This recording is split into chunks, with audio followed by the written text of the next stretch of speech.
Welcome back to the Spiderforest Webcomic podcast. I'm Matthew Moyen. In this episode, The Art and the Craft. It's very hard to get things just right the first time you do them. When artists are developing their pages, they can sketch, refine, and go to photos for reference. But it's not often that easy for writers. Sometimes a fresh pair of eyes can be a very valuable asset, and this is where editors and beta readers come in. To show us how it's done, first, Denise Randall of the Only Half Saga has an interview with Lora Innes, creator of The Dreamer and artist for the comic series Wynonna Earp from Image and IDW, along with Alan Evans, creator and artist of the comic Rival Angels. Then, Eva will be back for a discussion with our member Alyssa Alecci of the comic Lapse to talk more about editing, beta reading, and writing development. We're going to show you how to write yourself out of a corner, so stay with us.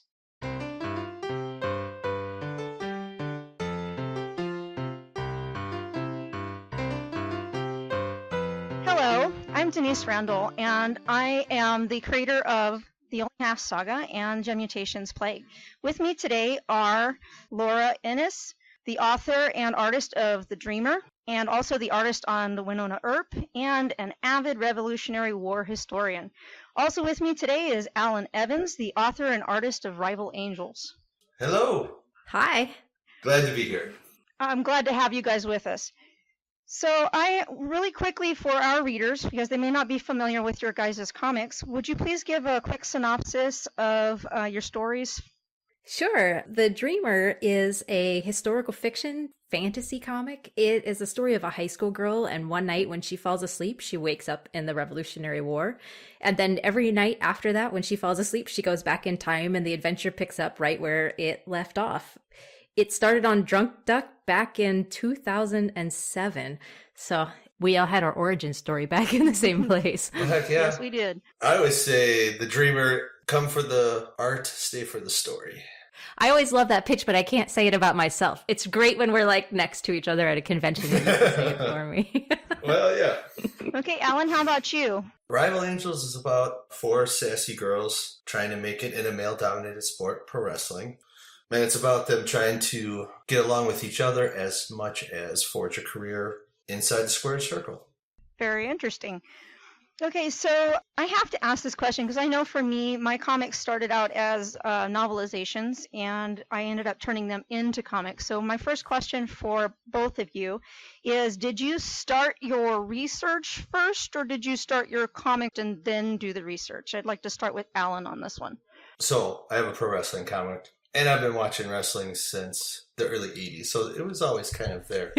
But one summer, probably around the time that The Dreamer was just dropping, there was a show on Oxygen called Fight Girls, and it was very similar to what Rival Angels would be. It was about this house full of MMA fighters, female MMA fighters, and how they had to try to get along while also being in a tournament where they would fight each other. So there was a lot of bickering at home, there's a lot of bickering at work, so to speak, and that was the genesis for it. So it kind of filled in.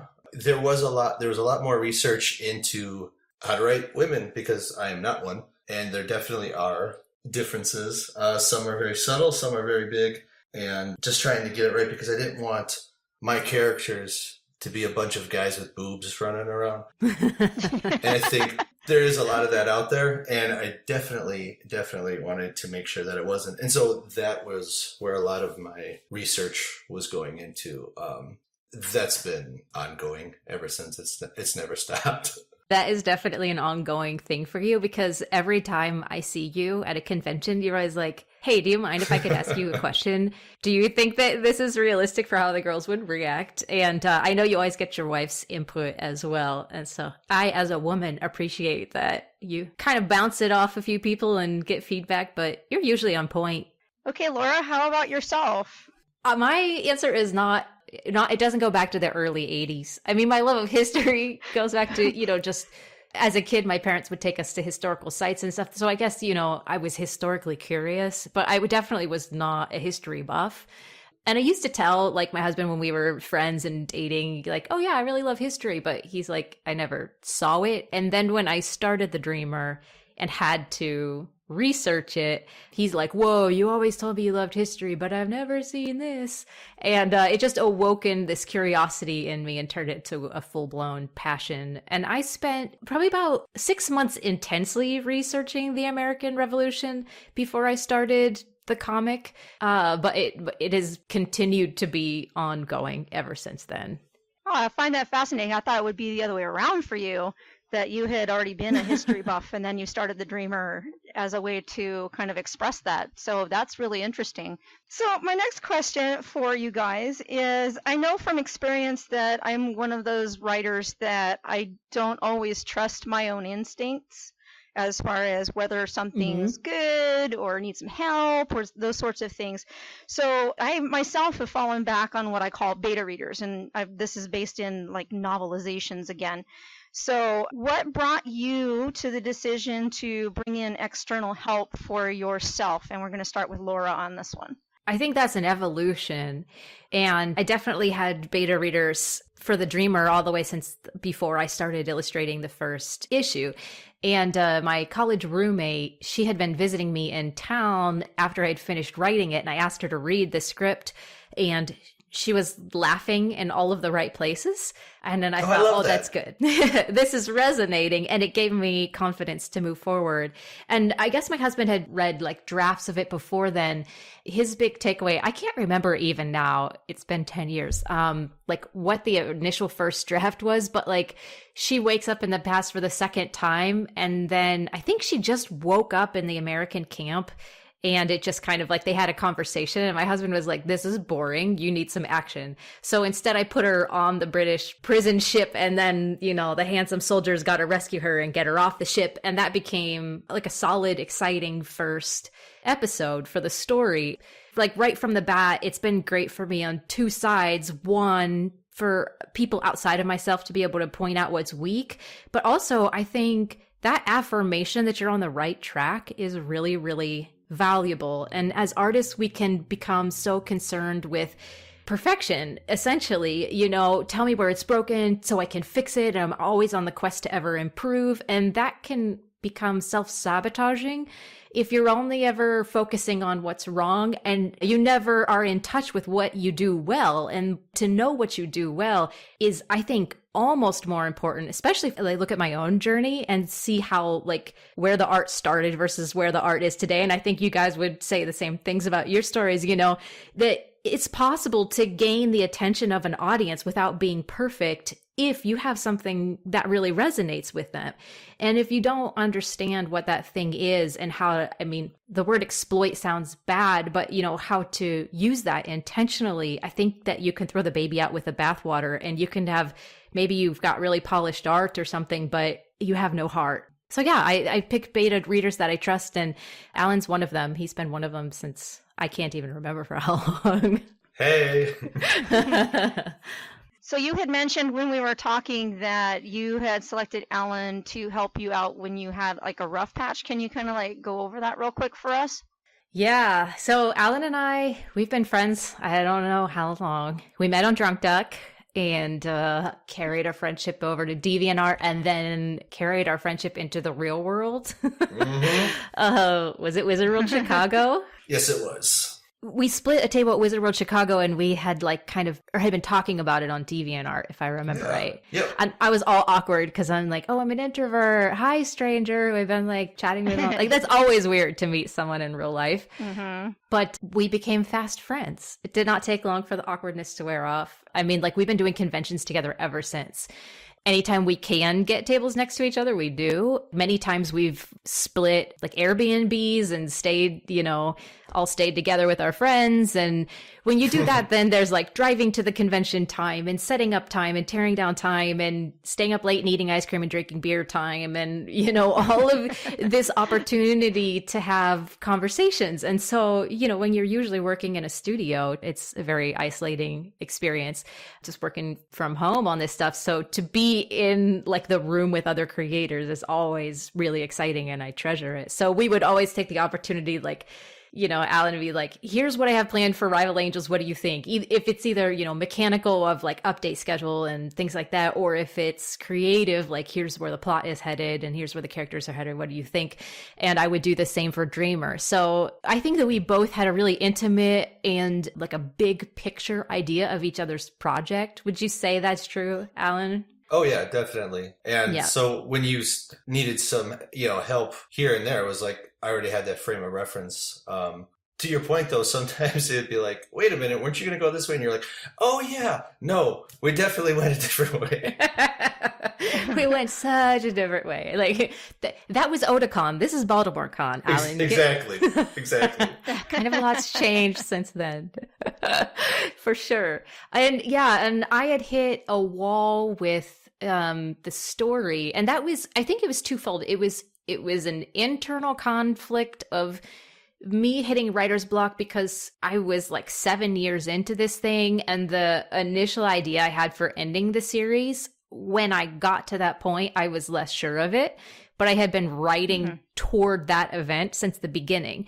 So I was trying to like introduce new ideas and make it retrofit with the continuity that I had already established. But then I think because I was unsure and I was changing my mind about it, it was leading to writer's block because I had certain things I had to hold on to, but I no longer wanted to commit to them. And so it was in this frustrating place where nothing was working. And then the second, like the external motivation for that decision was having a TV producer who was interested in the series. And when she read my ending, she said, "Oh, I can't sell this." And she's like, she's a really wonderful person. But both she and my literary agent agreed, like, this is not commercial. And they both said, you're an online comics artist. If you want to tell the story with that vision, that's totally okay. That's fine. We just can't sell it. So you need to decide what it is that you want to do. And I knew that I was having problems like taking the Dreamer to another level. I had exhausted the audience that I had been able to reach. And I knew that I would love to take it to a wider audience. And so I didn't have to think about it. Immediately I was like, yeah, help me, because I'm just here on my own doing the best I can. But your insights are really valuable. Like, it's amazing that I have both of your ears right now, and I'll take that advice into consideration. So that's whenever I said, well, I do well with characters and the heart of the story and all of that, but I don't do well with action. Just to go back to my issue 1 anecdote where my husband helped me to really make that an exciting thing. I thought, well, who do I know who does action well? Hello, Alan Evans. He's like wrestling comic, like every episode or every issue of his comic is amazing and dynamic, and he does that so well. And he also, like, I trust him. He's been a beta reader. He knows the ending I've had planned and all of the issues there. I mean, there just was so much lined up that I asked him to help me. And that's kind of where that really specific targeted partnership between the two of us came from. That's awesome. So, Alan, I then noticed that when I was looking at your website, because it's been a while since I read your comic, I'm sorry, I noticed that you also have like a beta reader, and I was wondering what kind of benefit that person brings to your comic for you. Much in the same way that, I help Lora out. I got a buddy who just known for 20 years, and a lot of times what I'll do is his name's Justin Riley, and known him for forever. And I'll send him the script, and usually we'll talk about it first. This usually involves pizza and beer, something along those lines. I could have guessed that. Love it. Why do we have our meetings over Skype? I want to have pizza and beer. I know. Right? But so we'll get together, we kind of bounce it around, and, he'll be like, no, that's not a good idea at all. Or he'll be like, oh, no, that's cool. And, maybe throw this little twist in. A lot of times he'll make something that was funnier. And he's not the only one. I mean, my wife Tracy, she almost always takes a full run in it and offers her opinion. And then if there's any like specific things, especially like the wrestling stuff sort of takes care of itself because there's only so much you can do. There's mechanically wise. I mean, a body slam is only ever going to be a body slam. Best I can do is do a different angle on it that we might never see. It's the other stuff that I need that. And that's also where Lora comes in. And that's where I'll have like those issues like, well, wait a second. These two friends have known each other this long. would it be like this? Would it be like that? And that's where I kind of cast a wider net for the non-action stuff, the stuff that I'm not quite so sure about. And, they help, I guess, keep it honest, keep it rooted, but also exciting, and not necessarily where it's just drama for the sake of drama, but an interesting story that people want to read. Okay, so my next question, and either one of you can answer this, is I know when I'm doing beta work, sometimes I'll have my betas do specific things like look for plausibility in plot or something like that. Sometimes I'll just have them like do a gut check. So for you guys, when you fall back on your betas, is it something specific, or do you guys do general, or do you do both? You know what? Most of the time it's just, here it is, and if something sucks, let me know. Unless I bring it up ahead of time, like, oh, there's this part where, these two are going to have an interaction, and so let me know your thoughts on that. So like on page 16, this is the one that you guys want to pay attention to, that sort of thing. But otherwise, it's just, here it is. Usually I'll do like a broad overview so they know what to expect, and then here's the script, let me know if it sucks, or and then of course too, let me know if something works. So I think that's just as valuable to know as something that doesn't. Yeah, a lot of time, like I'm mostly a general reader, but if I have a specific issue or concern with a script, I will often play that close to the vest and then get their feedback and see if anyone brings it up. Because, once you plant the seed in someone's head, then they're looking for it. I want to know, is that really an issue or is it not? And the people that I've used for my readers, they're pretty honest with me, so I don't have to worry about them not telling me if something is an issue. But, often after someone will read it, then I'll probably talk through that. Like if they didn't bring it up, then after they've already given me their feedback, then I'll say, well, I was worried about fill in the blank, and then we'll talk through that. And sometimes, Alan, you've been like, oh yeah, I could kind of see that, and maybe this, and maybe that, or sometimes she'll be like, no, I think you're good. So yeah, I like to be sneaky. No leading the witness for you, right? Exactly. Yes. Okay, so I just have a couple more questions for you guys. There's like this rampant thing with people are getting their art stolen, their story stolen, and somebody else reuses it, sells it, etc. What would you recommend for somebody who's looking for a way to bounce ideas and get feedback without having to worry about that darker side of the beta work thing? Yeah, I don't know. Alan, have you ever had someone like steal your work or anything? No, and I'm a little annoyed by that, to be quite honest. I've never stumbled on someone's page and been like, oh, there's my stuff. I mean, on occasion, there'll be like, there's like maybe an avatar or two out there that have like my pictures, but I made those avatars like for that purpose. So that doesn't count. And like, I'll see like a picture of like Chloe and Sabrina on some Facebook fan page, but it's like, oh, okay, that's cool. But it's not like they're taking it as mine. Mm-hmm. So I personally haven't had that happen. And as far as stories go, I think it's a non-issue. Stories are, I mean, unless it's straight out plagiarism, I mean, it's really hard to kind of prove that. And, and to me, that just means get your stuff out there if you don't want it to get stolen. Yeah, I actually think that's the solution. The solution is to be public and have an audience, because if that's the case, then you're kind of protected because everyone knows. And my readers will send me stuff like people stealing my work has just been really minimal. Like some dude was once selling my artwork on, this was the weirdest thing to me. It was a drawing I'd done of Nathan Hale, and he was printing it on what he was calling commemorative envelopes. Yes. I don't even know what who collects commemorative envelopes. I don't know. But it was like Nathan Hale, school teacher, soldier, spy from the American Revolution with my drawing on there.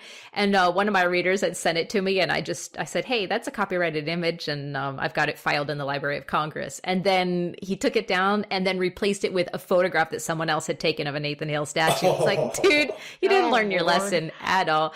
But I mean, what is that guy making on that envelope? Nothing, and I think one of my drawings was like reused by someone in Russia, and I tried to say, hey, that's my image, give me credit, and they blocked me. But like by and large, that doesn't hurt me at all. You know what I mean? And it's far better for me to just be building my audience online and getting it out there. And that kind of stuff I've never noticed on my own. It's just when people send it to me that I become aware of it. But I'm not that concerned about it, you know? Yeah. I put my stuff in public very quickly, and I had it in places like Fiction Press and that sort of thing, so it was already had a copyright attached to it, and it was already recorded on when it was put there. So there was some legal action to be had if it ever did occur. But would you say that new artists, new storytellers should be falling back on somebody that they know and trust if they're going to be bouncing ideas just to reduce those chances? Yeah, and I think even for mental health, I would say the same thing. It's really good to know who is giving you critique, because when it just comes from the internet, an anonymous source, it's really hard to know what is that person's taste, what are their values, what is the chip on their shoulder, what's their motivation for doing this. None of that is apparent. And so I think having a trusted person is really valuable because you understand the source of the critique, and then you can use that to filter what you're getting. Yeah, but also it's like the people who read my scripts I really trust. And, well, I mean, firstly, if the issue 5 script for The Dreamer gets leaked online, no one's going to care. It's not Game of Thrones, you know? So I just think that, like, you can build it up in your head to protect your baby and your idea and your own brilliance so much that you're actually locking yourself up. Then it's never getting out there. So I think that the reward far outweighs any risk. And if, like, kind of what you said, if my comic is so popular that people are leaking it out there, that's kind of a badge of honor for me. You know, that means that I'm creating content that is valuable. I think it's funny that you guys are saying that you should have somebody close by, because I was always more embarrassed to show it to people I knew. My very first beta reader was actually somebody who came to me on Fiction Press, a complete stranger. After about 3 months, I started sending her stuff via email, and she used to beta it for me directly. So we were friends on the internet for 5 years before we ever met in real life. So cool. I'm kind of on the opposite side of that. Nice. It can work on the internet. You just have to be very careful about the people you choose. Sure. Yeah. That makes sense. And like Alan is my internet friend, but we've crossed over into real life friends. But I mean, we really fostered a friendship online, and that's how we got to know each other. And then another one of my early beta readers for the first couple years, I had met her very briefly at a convention, but then we fostered a great internet friendship, and we would beta read each other's stories all of the time in the early years, which was always really fun. So I am definitely on board for that, because sometimes there just aren't people in your circle who are skilled writers. You know what I mean? Like, it's your brother might love you, but he might know nothing about plot and pacing and character arcs and things like that. So, you know, if you don't have that connection in your in-person relationships, then the internet is an amazing resource to be connected to other people who share your passion and interest and have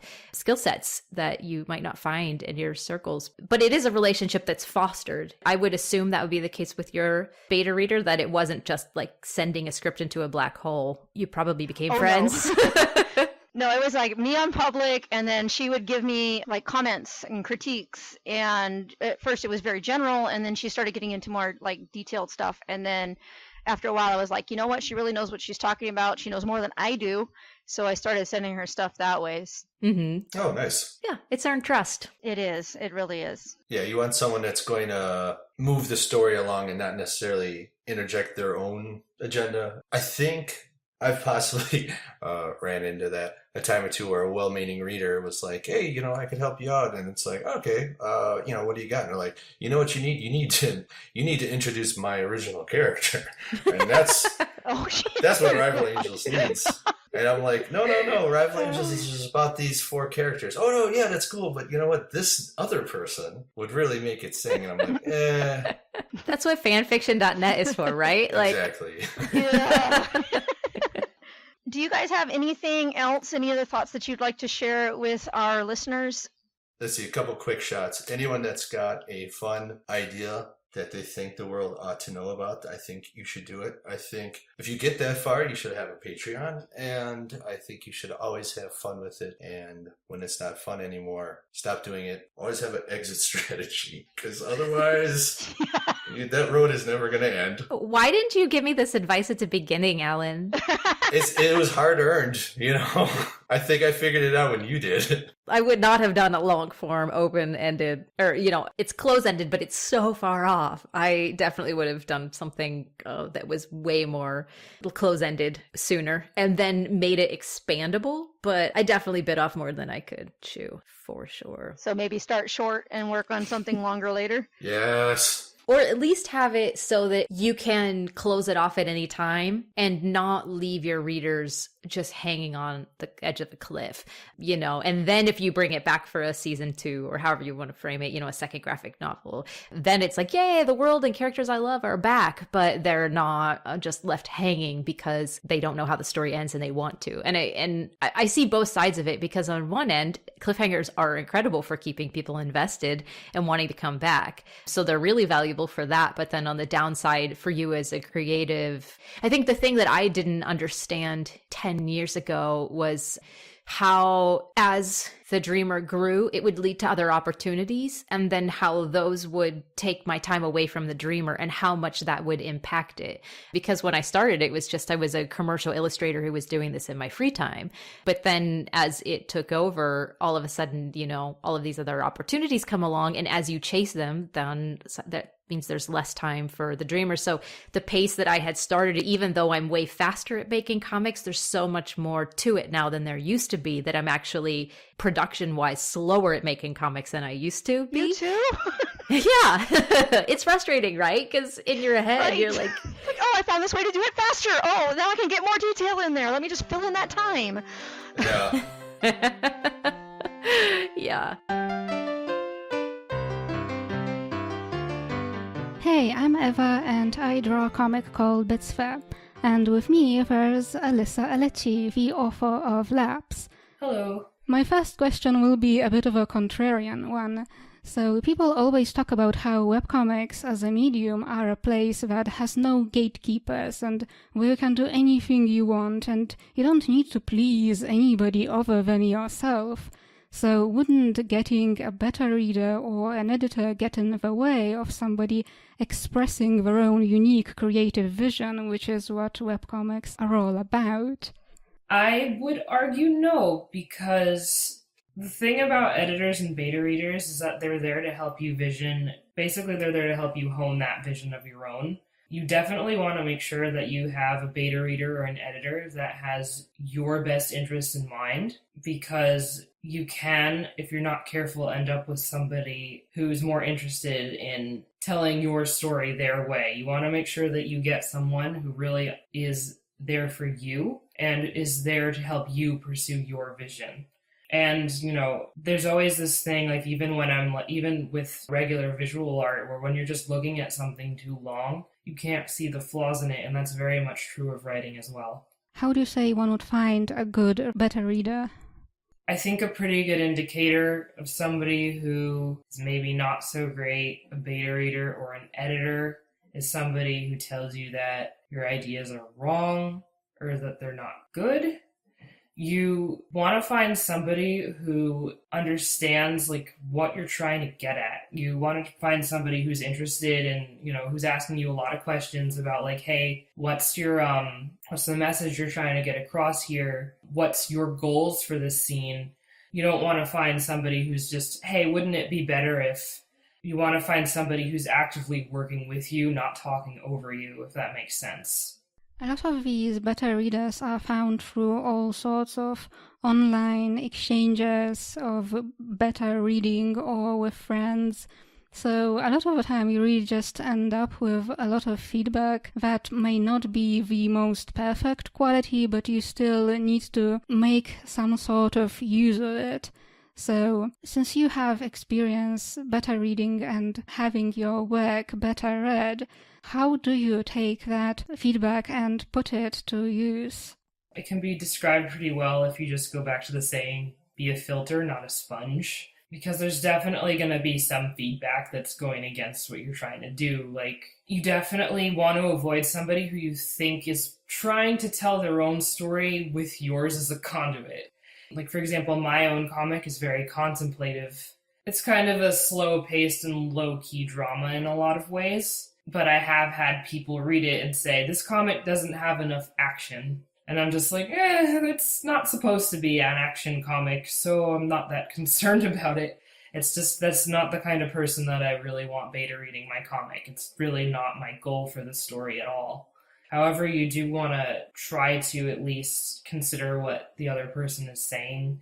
Like, I mean, I think it's natural to have kind of a defensive impulse whenever anybody criticizes your work, even if you asked. But, like, for example, with my own comic, like, one of my beta readers had said, like, your main character is being very harsh here. And that really wasn't something that I wanted for the scene, even though it took me a long time to write, and it was sad for me to have to go back and try to do it again. Unfortunately, the character being too harsh was something that I had had in the back of my mind, so it was something that I realized probably was true. However, sometimes things can catch you off guard. I think it's important to have not one, but 2 or 3 beta readers, and if they all have the same sentiments about the thing that they're reading, then that's probably a problem. However, I do think it's also important that your beta readers are coming from different places of experience. You don't want 3 beta readers who are probably going to all have the exact same opinion. Is there some way that you organize the opinions that you receive? Because I tend to find that when I get any sort of critique, what I tend to do is to remember all the bits where the critiquer said something that I already was thinking and just confirmed my own suspicions. And everything that they say that I had never really thought of, or that I don't really see the point of immediately, like, yeah, this person is correct, this is true, though I might not have noticed it, but everything else, it just kind of fades away and goes into the background, and after a day or two, I don't even remember it anymore.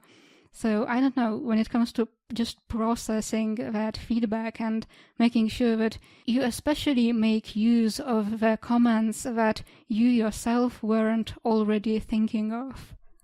Every once in a while, I might get feedback where I'm kind of like, it's just not something that I want to apply. Whenever that happens, it's, even if it sounds kind of like, I'm not sure that's actually the case, I might run it by somebody else that I trust, just in case. But, like, sometimes it's just important to defend your case, too. Like, I mean, personally, I just tend to deal with every editor or beta reader one at a time. I don't, like, for me, all of the feedback doesn't really pour into one big bucket. It just kind of stays with that individual person. However, if everybody is having, like, pretty similar views on stuff, like if they're like, oh, I think this scene is really good, this scene is really sad, but this one's lacking. I mean, I can definitely recognize the pattern in that, but in my head, like, all the feedback from all those different people, they don't kind of come all together. It's just I deal with them one at a time. Do you just read them once and then take from them whatever you will, or do you pour over them sentence by sentence? Every once in a while, I will go back to an edit and just read it and be sure things are going okay, or if I, like, I mean, something I did recently was send some of my scripts back to my original beta readers, because when they had first read the script for my comic, it was brand new. So this was back in 2012. It's now 2017. So my views have changed a bit. Their views have probably changed a bit. I still trust them as editors, so I'm interested in hearing what they have to say over it again. I actually haven't received anything yet because I just sent them out, but yeah.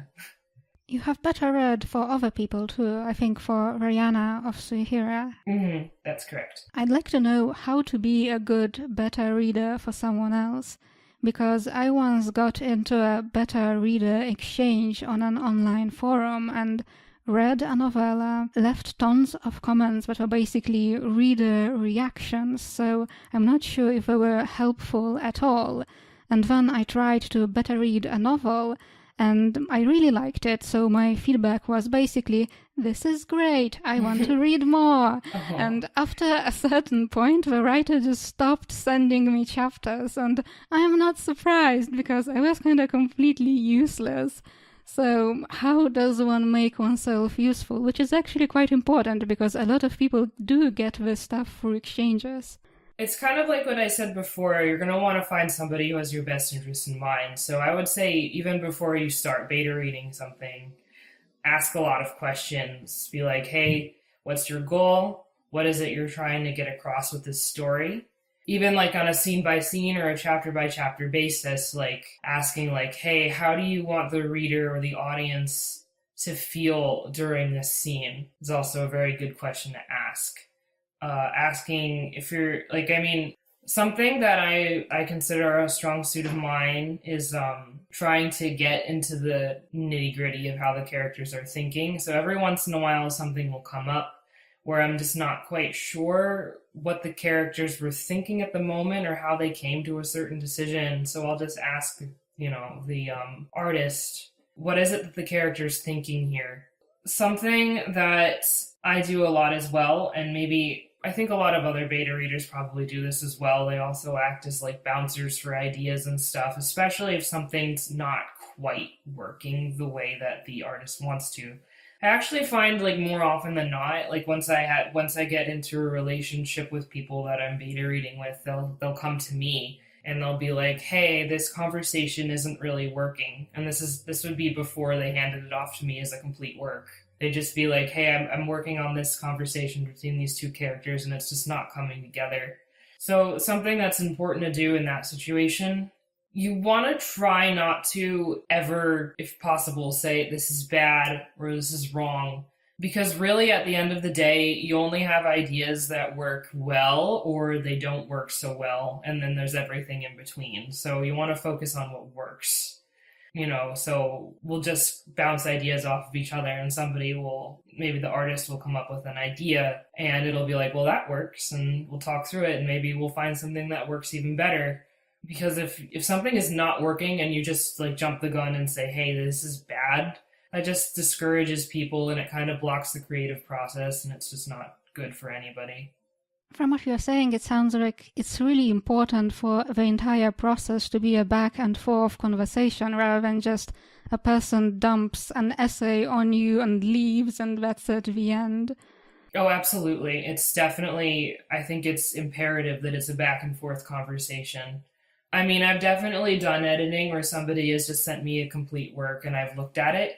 But, I mean, to me, even as an editor or a beta reader, it just feels very incomplete for me to just pour through it and provide advice and not really get any conversation with the original creator because that's, I guess, a little selfish on my end. But I just want to know if I helped or not or if I had the right idea about what they were trying to get across. The real important thing is you just have to help them make their story. It can be difficult to be impartial. I always want to be careful and I want to make sure that I'm having the right idea about what they're trying to get across and I'm not just imposing my own ideas on their creative vision. Have you ever had this issue that I had where you just really, really like somebody's work and cannot really come up with anything to say? Well, I mean, sometimes that does happen where somebody comes up with something and it's just really good and you really wouldn't make any changes. And if that's the case, usually I'll just talk about what's working about it and how. Because it's one thing to say like, hey, this is great, keep writing. It's another thing to say like, hey, this is great. I thought that this one exchange between Bob and Jill was really good. And I thought that it was an excellent callback to that one scene in chapter 2. I think that the tone here is very melancholy and it's appropriate for the chapter. Basically just elaborate on why it's good and why it's working for you. Yeah, thinking about it from the perspective of a creator, I can see how that would be really, really useful, but somehow those years ago this did not occur to me. It happens. Well, that's all the time we have for this episode. This program is a production of the Spiderforest Webcomic Collective. Our executive producer is Christina Major, and Eva is our director, our showrunner, and our audio engineer. The Spiderforest Webcomic Collective is a creator-owned organization funded by voluntary contributions from our members and from readers and listeners like you. Thanks for your support.